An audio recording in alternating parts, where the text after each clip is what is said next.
Oke, Assalamualaikum warahmatullahi wabarakatuh. Okay, good morning all of my students today. How are you today? You are fine? Okay. Today we will learn about firm and business entities. Jadi hari ini kita belajar tentang perusahaan dan badan usaha. Jadi supaya hari ini pembelajaran kita mendapatkan keberkahan dan apa yang saya sampaikan bisa mendapat langsung, bisa menambah ilmu kalian dan bisa langsung kalian tangkap. Marilah sama-sama kita berdoa. Marilah sama-sama kita membacakan Al-Fatihah sebagai penutup Quran dan berharap pelajaran kita mendapatkan keberkahan dari Allah Subhanahu wa taala. Oke. Rame-rame aja ya, oke, boleh dipimpin oleh ketua kelas. Oke, silakan.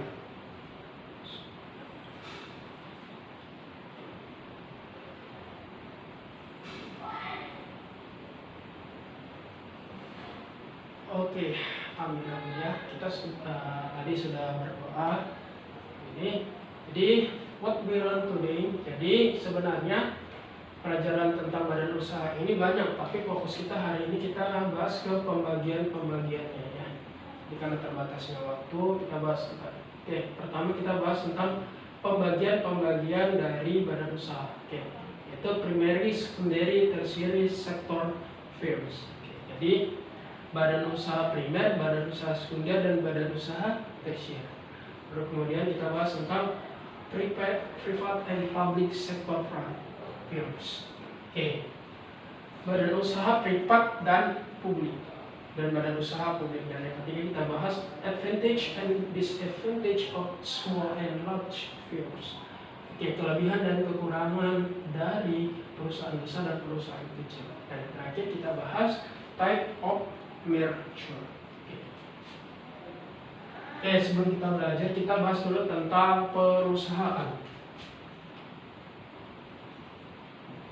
Okay, what do you know about firms or business entities? Apa yang kalian ketahui tentang perusahaan dan badan usaha?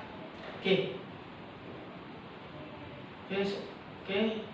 Apa tuh perusahaan? Oke, kamu? Perusahaan itu tempat. Oke, itu kalian bilang perusahaan itu tempat bekerja. Oke, bisa ya. Kalau menurut saya perusahaan tempat bekerja, kalau secara kegiatan itu bisa. Oke, bisa ya. Oke, saya hargai. Dan lagi, perusahaan tempat menghasilkan barang. Oke, tempat menghasilkan barang dan jasa. Oke.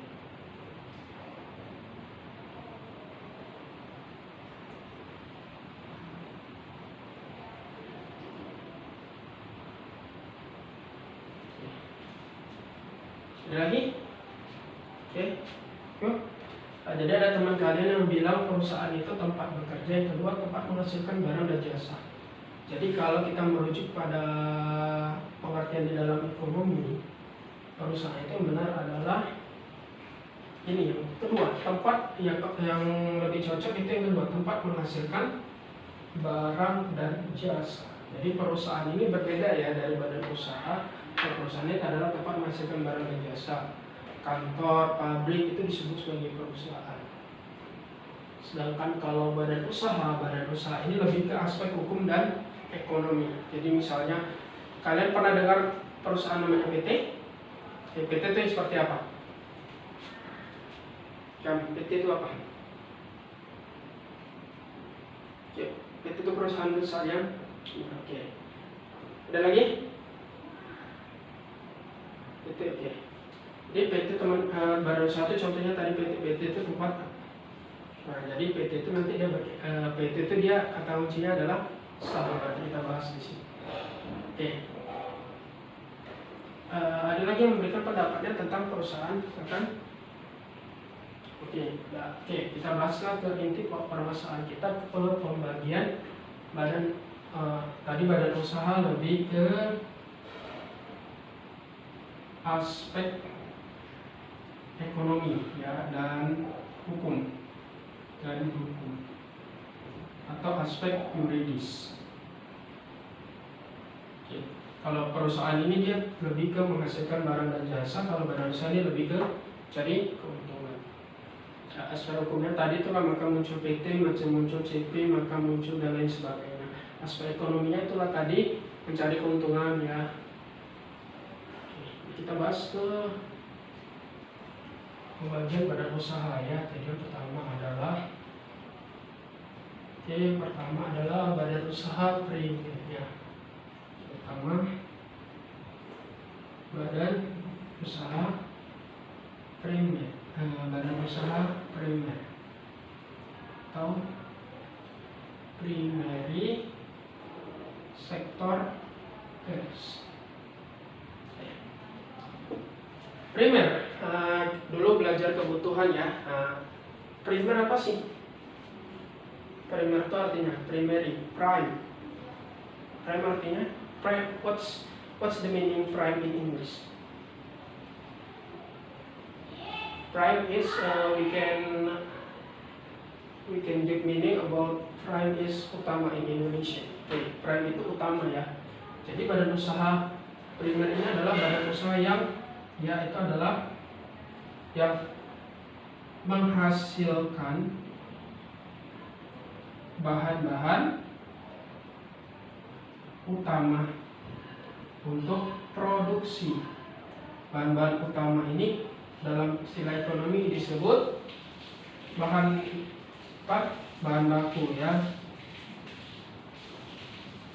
Contoh perusahaan yang menghasilkan bahan baku yang akan dipakai untuk perusahaan lain, untuk badan usaha lainnya atau perusahaan lainnya apa aja? Contohnya,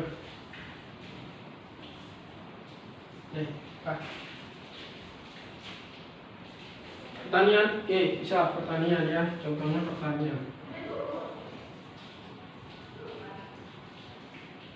Baru, oke, pertanian baru, pertanian, pertambangan, tuh. Pertanian misalnya kalau kita memproduksi, misalnya perusahaan kerupuk tahu. Nah, perusahaan kerupuk itu bahannya dari mana? Bahan utamanya apa? Tepung. Tepung itu dihasilkan dari mana? Dari gandum. Gandum itu dihasilkan dari sektor pertanian. Jadi primer karena dia yang utama, yang dari dasar, yang menghasilkan bahan baku. Oke. Badan usaha sekunder. Sekunder ini artinya adalah yang kedua. Jadi badan usaha sekunder ini sekunder yang atau secondary sector prime. Badan usaha sekunder ini sekunder artinya apa? Kamu apa sekunder? Sekunder yang kedua, oke. Apa ya? Setelah primer. Jadi dia ini badan usaha sekunder adalah badan usaha yang menghasilkan atau mengolah dari sektor primer. Atau kalau kita bisa bilang ini menghasilkan barang jadi.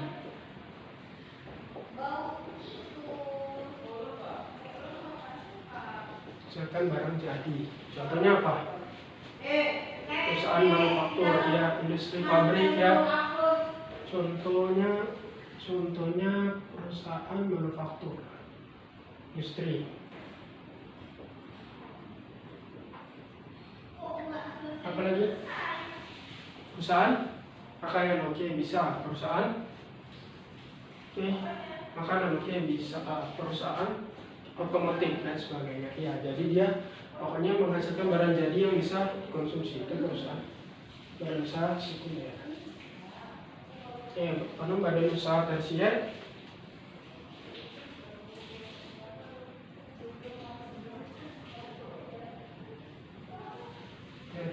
atau tertiary sektor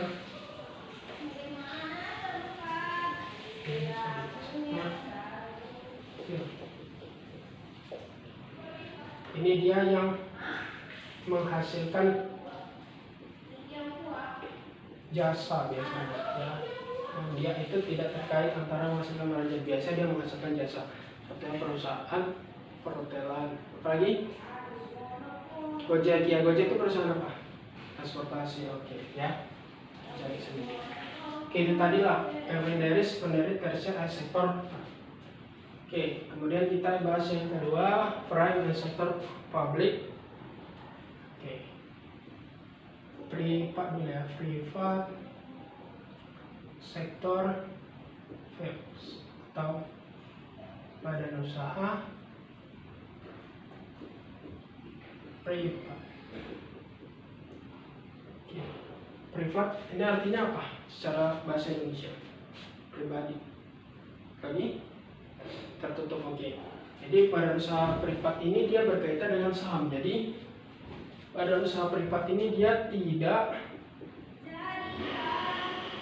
menjual sahamnya kepada pihak menjual sahamnya ke pihak tertentu. Jadi tidak semua orang bisa memiliki saham ini. Ya, biasanya ini dia sahamnya tidak dijual di pasar modal. Privat sektor. Nah kan public sector ini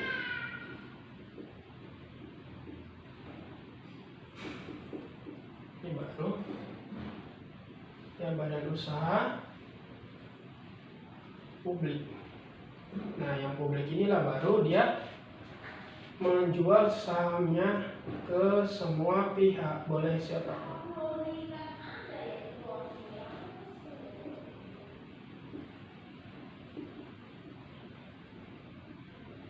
pihak, jadi boleh siapapun memilikinya. Biasa sektor ini jadi pasar modal ya. Itu tadi ya, nanti kalian cari lagi dari buku atau dari internet tentang ini ya, kalian tambahkan aja. Baru kita kemudian masuk advantage and disadvantage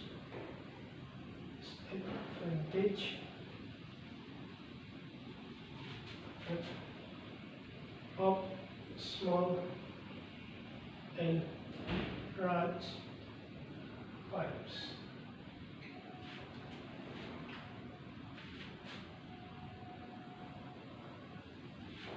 Oke, kelebihan dan kekurangan perusahaan besar, perusahaan kecil. Oke, jadi tadi ada pembagian perusahaan berdasarkan sektornya, itu ada sektor primer, sekunder, dan tersier. Berdasarkan sahamnya ada privat dan publik.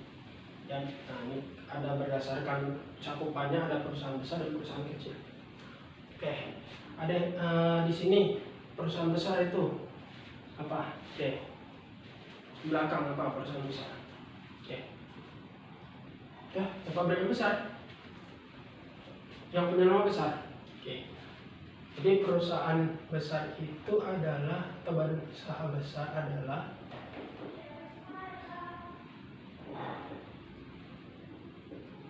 dia adalah badan usaha yang memiliki modal awal lebih dari 5 miliar. Jadi kalau kalian buka perusahaan modalnya 5 miliar, minimal 5 miliar ya, untuk gedungnya, untuk pembelian alat-alatnya, perlengkapannya, maka dikategorikan perusahaan besar. Dan omsetnya di atas 500 juta per tahun. Jadi kalau kalian punya perusahaan modalnya 5 miliar, omset yang kalian dapatin 500 juta, maka kalian termasuk perusahaan besar. Oke, ini contohnya apa? Perusahaan-perusahaan yang punya nama seperti Mandiri, seperti Indofood, seperti seperti apa lagi? Astra dan sebagainya. Oke. Baru kalau perusahaan kecil,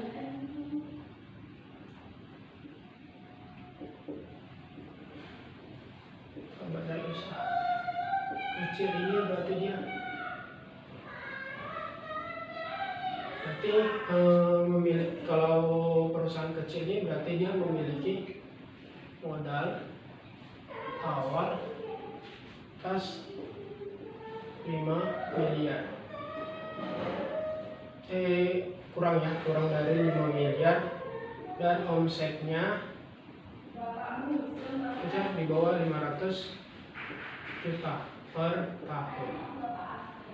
Ya, juta per tahun. Jadi kalau kalian buka perusahaan modalnya di bawah 5 miliar, omsetnya di bawah 500 juta, maka ini termasuk perusahaan. Oke, ya, contohnya adalah kita menyebutnya UMKM. Nah, untuk kelebihan dan kekurangannya ini coba nanti kalian kerjakan di buku, nanti setelah bel kita kumpul ya. Jadi tugas kalian nanti kalian cari kelebihan dan kekurangan masing-masing perusahaan besar dan perusahaan kecil ini. Oke. Dan kita masuk ke type of merger atau jenis merger atau penggabungan perusahaan.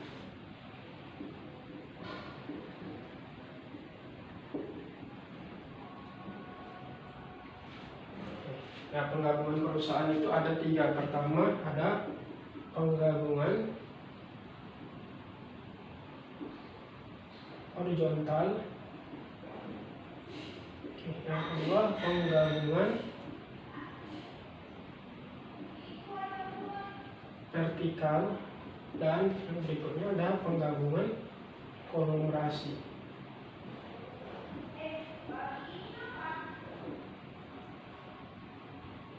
Konglomerat ya. Jadi ini ada pembagian penggabungan perusahaan ya. Jadi merger itu adalah penggabungan perusahaan di mana dia akan menghasilkan perusahaan baru. Contohnya kalian pernah dengar Bank BSI. Ya. Nah, Bank BSI itu dia dulu asalnya dia merupakan penggabungan dari Bank BNI, BNI Syariah, BRI Syariah, dan Mandiri Syariah.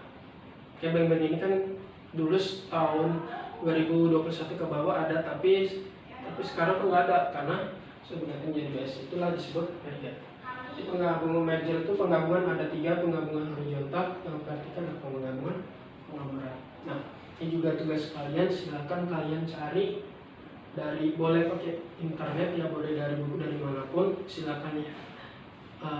Tugas kalian cari tentang ini, boleh diskusi sama temannya. Nanti setelah selesai kalian kumpul ya. Oke, silakan kerjakan.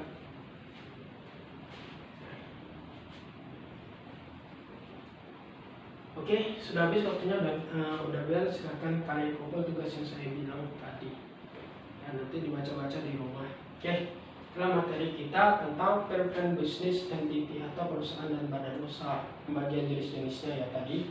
Ada perusahaan primer, perusahaan sekunder, perusahaan tersier, ada perusahaan privat, perusahaan publik, ada perusahaan besar, perusahaan kecil, dan penggabungan perusahaan. Oke. Nanti coba dipelajari materi ini, diulang lagi di rumah ya. Mungkin itu saja yang bisa kita bahas pada hari ini, kurang lebih saya mohon maaf. Oke, untuk mengakhiri pelajaran hari ini kita ucapkan alhamdulillah. Oke, mohon maaf apabila ada kesalahan yang saya sampaikan dalam penjelasan hari ini, kurang lebih saya mohon maaf. Assalamualaikum warahmatullahi wabarakatuh.